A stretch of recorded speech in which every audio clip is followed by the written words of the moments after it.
Welcome back. This is page 34. You might call it the final countdown. Only a couple pages left and you finished all of Strictly Strings. So let's get ready. You know the drill. We're going to look at what's on top of the page and then we're going to see how they apply it to the exercises on the rest of page 34.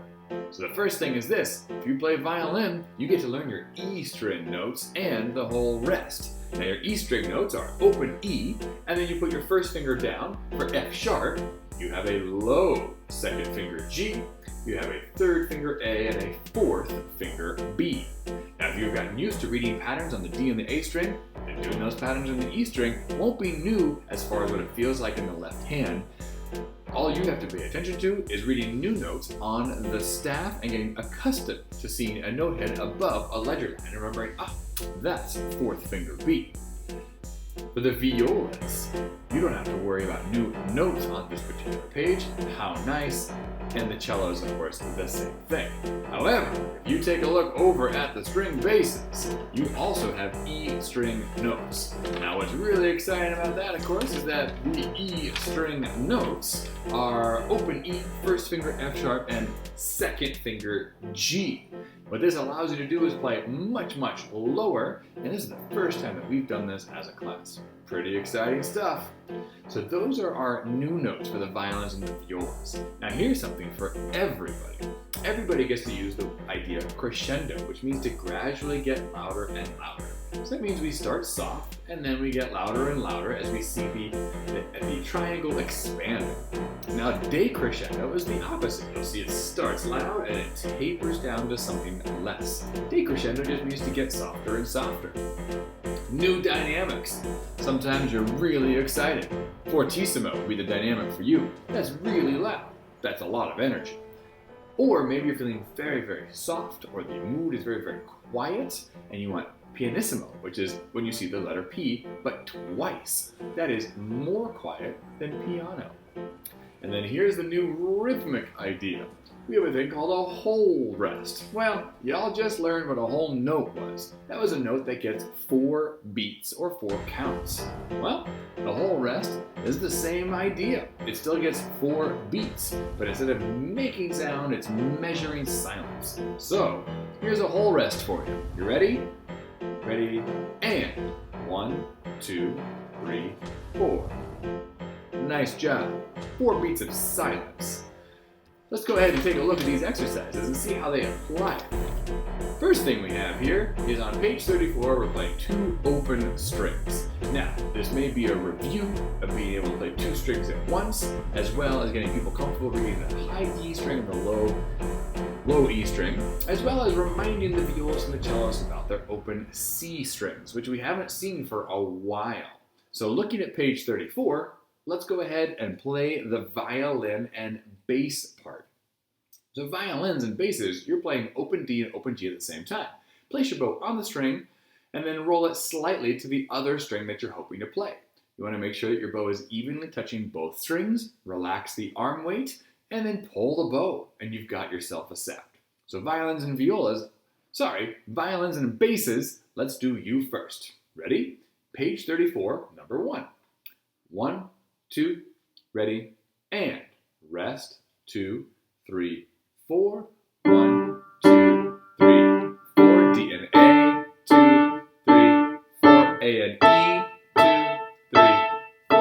A and E, 2, 3, 4. D and A, 2, 3, 4. G and D, 2, 3, 4. Whole, rest, 3, 4.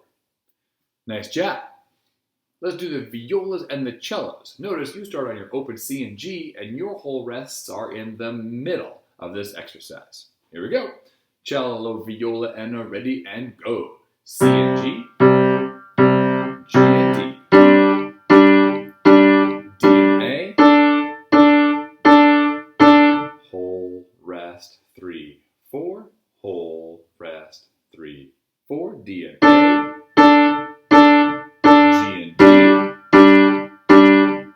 and G.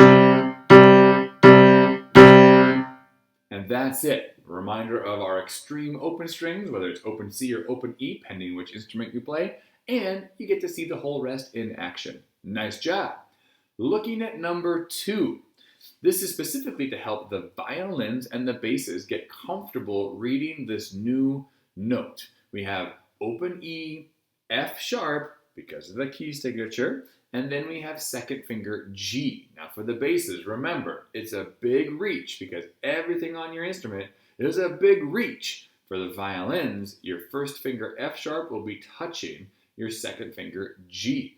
We don't have to say G natural, do we? No, because there aren't 3 sharps in the key signature. We don't have to natural anything. All we have is 1 sharp in the key signature, which means that F turns into F sharp. Nothing else. Everything else is natural. So we have to remember it's G, not G sharp. Okay.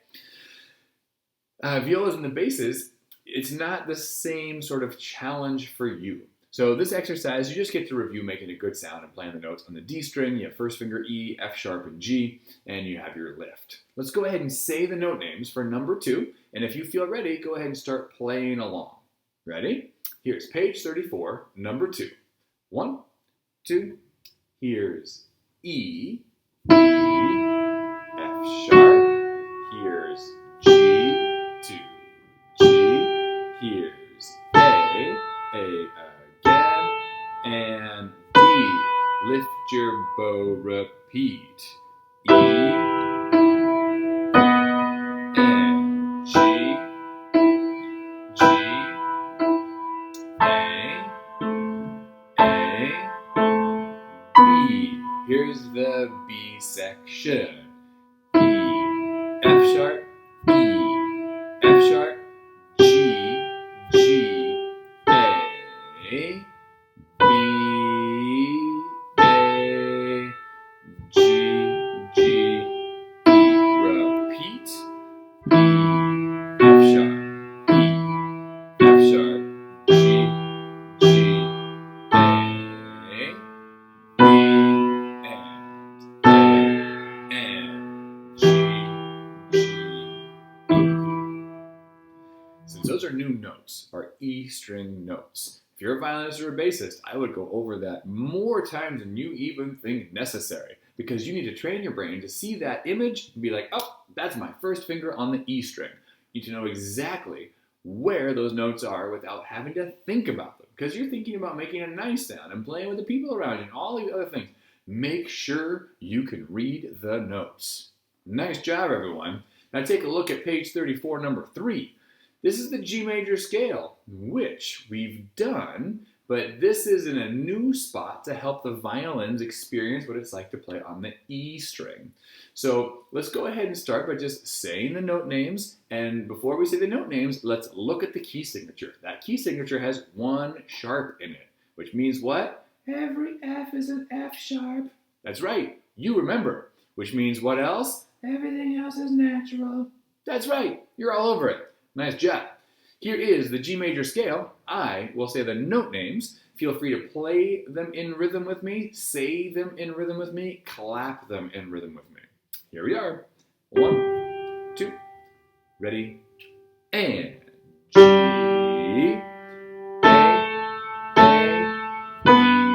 B, C, D, E, F sharp, G, G, G, F sharp, E, D, D, C, B, A fermata.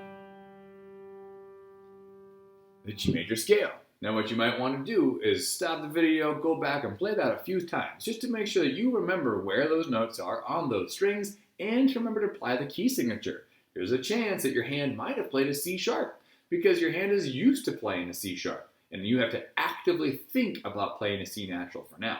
You want to play this scale enough times that you don't have to actively think anymore. You can just passively respond to the notes on the page, do it correctly, because you're so comfortable with reading the key signature with only 1 sharp. Nice job. Look at number 4. What do you see there? Lots of stuff. Yeah. Do you remember when we learned dotted quarter notes and how we had to subdivide to the 8th note?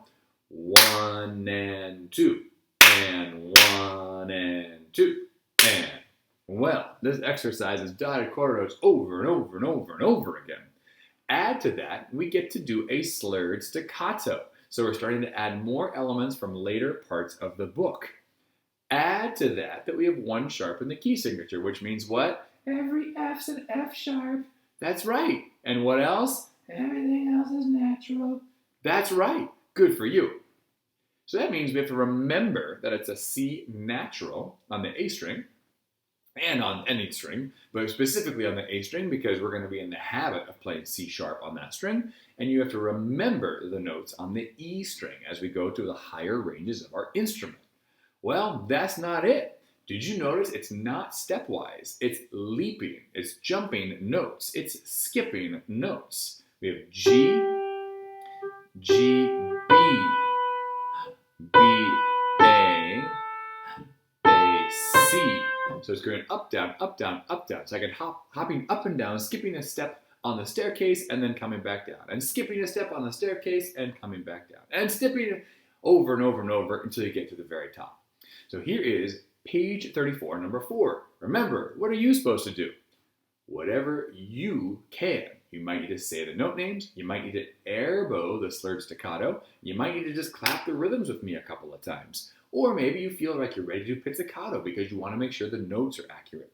Or you really feel comfortable and you're going to put all those elements together. Whatever you choose, make sure you're being efficient, which means try to practice with as few errors as possible because you've thought about what it is you're trying to accomplish. Here we go. Page 34, number 4. 1 and 2 and ready and go. And G and 2 and B and 2 and A and 2 and C and 2 and E and 2 and D and 2 and C and 2 and E and 2 and D and 2 and F sharp and 2 and E and 2 and G and 2 and F sharp and 2 and A and 2 and G and done. Remember, you stop, rewind, stop, rewind, stop, rewind. Repeat it as many times as you need. This is a great skill because your hand has to jump all over the place. Your bow has to manage an interesting bowing of down, down, up, up, down, down, up. Those are new motions. And when I mean new, I mean less than a few weeks potentially, certainly less than a few months, and obviously less than a few years. So you need to build these habits by going slowly and carefully. Now, if you take a look at page 34, number 5, this is a piece of music that has all of those elements in it. You have a pickup, which we learned way back on page 28. We have 3/4 time, which we learned way back on page 19. We have one sharp in the key signature, which is a newer idea, which means we're in some sort of G major key, which means that every F is F sharp and every C is just C natural. We have slurred staccatos, we have hooked bows, we have ties, we have first endings, second endings. We have instructions for what part of the bow we should be in, whether it's the letter M for middle, UH for upper half, or LH for lower half. We have dynamics. We have mezzo forte, a normal speaking voice. We have forte, a little bit more like when everyone asks you to do a chore the second or third time. We have pianissimo, very, very soft and sort of thoughtful and introverted. We have fortissimo, a really big dynamic. And then we have a couple of tempo suggestions. Moderato, moderately, not too fast, not too slow. You're just going through a neighborhood.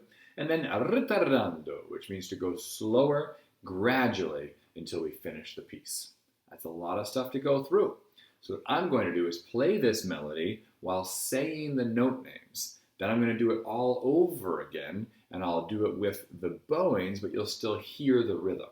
And then you'll be able to manage jumping from the first ending to the second ending multiple times and everything in between. So get ready. You do you. Say the note names with me. Clap the rhythm with me. You can do pizzicato.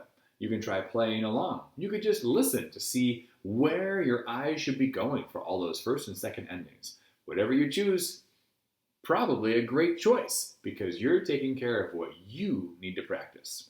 Here we are, theme from Capriccio Italian by Tchaikovsky. 1, 2, 3, 1, 2. B, D, C natural, B, A, B, C natural, C sharp, D, B, 1, 2, B, D, B, 1, rest, repeat, D, B, D, C natural, B, A, B, C, C sharp, D, B, second ending, B, D, B, and forte, G, G, G, E, E, E, F sharp, G, D, D, D, E, F sharp, C, C, C, D, E, B, repeat, and G, G, G, E, E, F sharp, G, D, D, D, E, F sharp, C, second ending, C, D, E, F sharp, G. Done. So now we'll do it a second time, but this time you'll go ahead and see the bowings. I'm going to do it with the incorrect arm, however, so that I can continue playing the melody with my right hand. You ready? Okay, here it is, second time. This time I'll demonstrate the bowings while playing. So we start up bow in the middle of the bow. 1, 2, 3, 1, 2. Up, down, down, up, down, up, down, down, up, down, up, down, down, up, down. Repeat. Up, down, down, up, down, up, down, down, up, down, up, down. Second ending. Up, down, up. Forte and up, down, up, down, down, up, down, up, down, down, up, down, up, down, down, up, down, up, down. Repeat. Up, down, up, down, down, up, down, up, down, down, up, down, up, down. Second ending.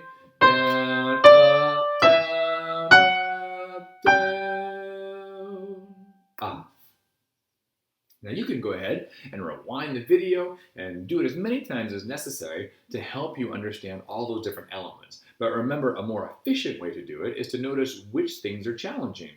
Well, maybe the hooked bows are challenging, so just practice the measures with the hooked bows until you feel comfortable with measuring out your bow for the longer note and the shorter note. Maybe it's jumping from measure 1 down to the first ending and back. Maybe it's hard for your eyes to go back and forth, so just practicing going from the first ending back to where the repeat is. Maybe the challenge is just moving over to the E string and reminding yourself what those notes are for the people who are playing on the E string. Maybe it's just playing different volumes with a good sound, because just because it's loud doesn't mean we're making an aggressive or harsh sound. We're just making a fuller sound. Whatever it is, break down the idea and practice that. Now before we finish, we have one more here. And this is called double string blues. And there's two very different things. So the violins and the violas, you get to practice dotted quarter notes. 1 and 2 and 3, 4. 1 and 2 and 3, 4. 1 and 2 and 3, 4. You get to do a swing rhythm with the dotted quarter notes. So you're going to go 1 and 2 and 3, 4. 1 and 2 and 3, 4. 1 and 2 and 3, 4. So you might want to clap so you can feel what that's like. You might want to just try air bowing so you can feel what your arm has to do to be able to make that sound. You might be ready to play. But violins and violas, this first time is for you. While the violins and the violas are working on this, cellos and basses, you can work through and you realize, oh, it's pizzicato, and make sure that you know which notes to play where. We're back to 2 sharps in the key signature, but we do have some naturals, so you can quickly preview the music while the violins and the violas play. Here we go. Well, 1, a 2, a ready, and 1 and 2 and 3, 4. 1 and 2 and 3, 4. 1 and 2 and 3, 4. 1 and 2 and 3, 4. 1 and 2 and 3, 4. 1 and 2 and 3, 4. 1 and 2 and 3, 4. 1, 2, 3. Repeat. Back to the beginning. Now playing this, very fun. You get to relax your wrist, relax your fingers, and make sure that it's not too overly symmetrical. 1 and 2 and 3, 4. 1 and 2 and 3. Make sure you're not in a rush. Enjoy filling the back of the beat. Go ahead and practice that, violins and violas, while the cellos and the basses get a chance to just hear what their part sounds like. Your rhythm is just straight quarter notes until the very, very end. So the rhythmic part of it, very steady and predictable. The challenge, though, is you jump all over the place. You have to go high and low and skip notes. So I suggest saying the note names at least a couple of times before you add all the other elements. Here is double string blues, cellos and basses. 1, 2, say the notes. D, F sharp, A, B, C, B, A, G,